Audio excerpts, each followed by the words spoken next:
So, if you've been paying any attention to Arma 3's new Apex expansion pack, then you'll be looking at this picture on the screen and be thinking, well, that's a V44X Blackfish.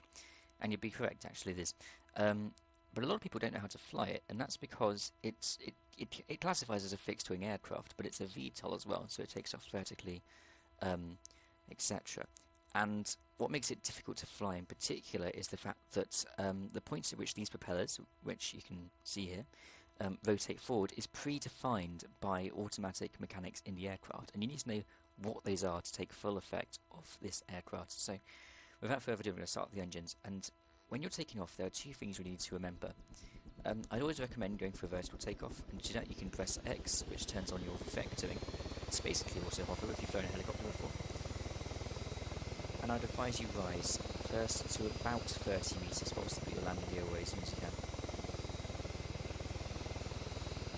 Once you get to there, you're at 35 right now, 36, 37, you can turn off vectoring and begin to put the nose down, keeping your azimuth forwards on.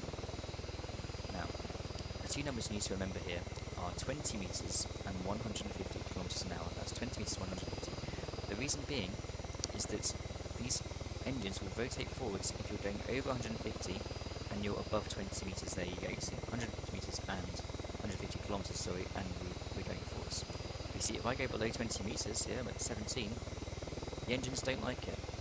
That's because you are too low. You have to be above 20. I had this problem the other day. I was flying over the sea very low, and the VTOL simply wouldn't go into full forwards.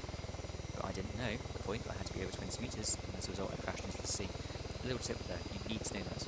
150 km/h and 20 metres off the ground, and you will get into this state here where you can fly it as a fixed-wing aircraft. Now to land it, you can land as obviously a fixed wing because you're vectoring on, and coming like this.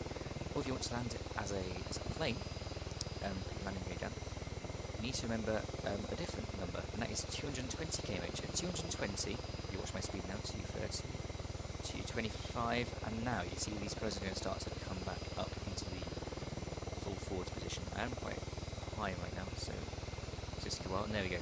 They fully come up at 180-ish. And with that information, you can then safely touch down within a nick of time. But yes, it is important to remember that when you're flying this aircraft, it functions like a helicopter until you get into that state of having both the engines pointing forwards. And that point comes when you're taking off at above 20 metres and 150 kilometres an hour. I hope you enjoyed that handy tip. Thank you for watching.